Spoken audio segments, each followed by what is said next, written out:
Hagar dealt with her problems. She dealt with her problems by running away. Every time there was a problem, she'd run away from her problem. And that's the way a lot of people deal with their problems. Every time they're confronted by a problem, they run away from it.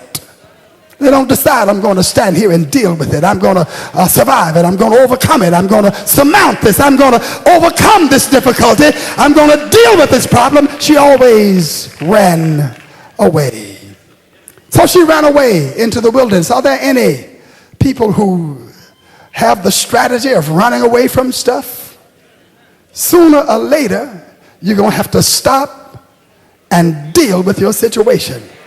Because every situation you run away to is going to have problems and may have bigger problems than what you ran away from. Oh, Lord is talking to us today. The wilderness is no place for a pregnant woman. And the angel, when the angel confronted her in the wilderness in Genesis 16:8, said, "Where have you left? And where are you going?" Look at your neighbor and ask them, where have you left? Where are you going?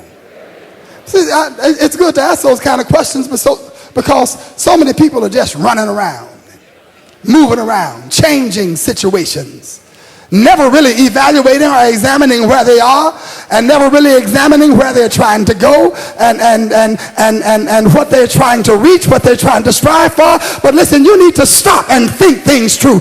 Trust in the Lord with all thine heart. Lean not to thine own understanding. In all of thy ways acknowledge him, and he shall direct your path. Don't be so quick to move. Don't be so quick to decide. Don't be so quick to go into action. I'm not preaching to anybody in this room today.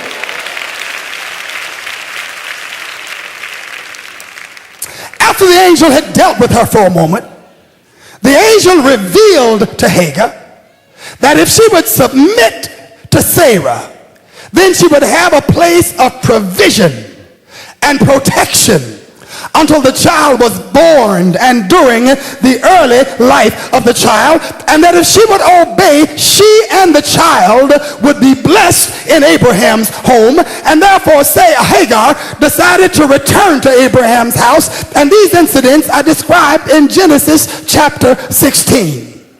But later on in Genesis chapter 21, 14 years later, they enjoyed 14 years of provision and 14 years of security. But later on, when Abraham had reached the age of 100 and Sarah was about 96, somehow Abraham and Sarah were blessed to conceive and bear a child.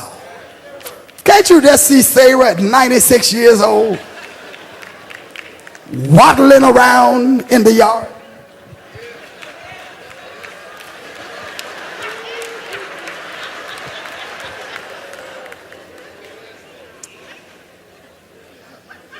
Ishmael checked it out.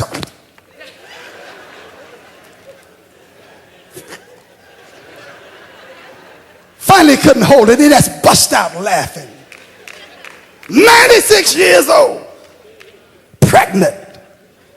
Hagar probably put her 2 cents in also. Poked fun a little bit. Said, it's about time you did something around here. And when Sarah saw them mocking her and laughing at her, Sarah decided that woman and that boy have got to get up out of here today. Abraham, if you don't get them out of here, I'm going to be a bee in your collar and trouble in your life. I'm sure Abraham tried to say a word in favor of Hagar. But after all, he, knew who he was, knew who she was, knew what God had said. And Hagar was sent away with a teenage son.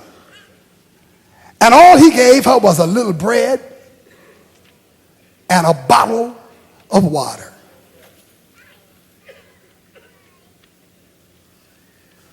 Now, though Abraham was all that he was, I think Abraham could have did a little bit better than. Are y'all with me? He could have given her some money. He could have assigned some servants. He could have set aside some provision for her care and for her well-being, even if she could not live in his home anymore. He could have given her a little bit more than he did. But you know what, ladies? That's sometimes just the way it is. Is there a witness in the house? Men, when they're trying to get on your good side, tell you how wonderful you are, how great you are, how much they want to do for you, how much they want to help you. And once you submit, all you get is a piece of cornbread and a glass of water.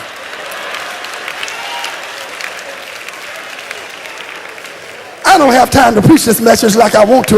Maybe I need to do a 4-week series on this. And then he put her out.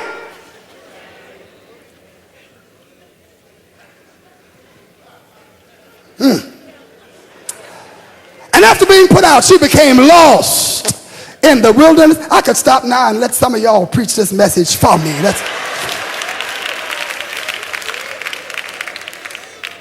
There she was now in the wilderness. Very soon that little bottle of water ran out.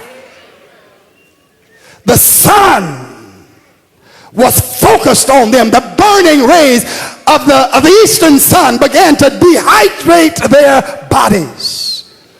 And the young man, sick from thirst and from starvation, began to collapse, and his mother finally could not lift him or carry him no farther, and he was crying and moaning and groaning and pleading with her, "Mama, I need some food, I need some water, I need something to drink." He was crying. Finally she put the child under a shrub and got far away from him so that she couldn't see him or hear him in his agony and in his distress.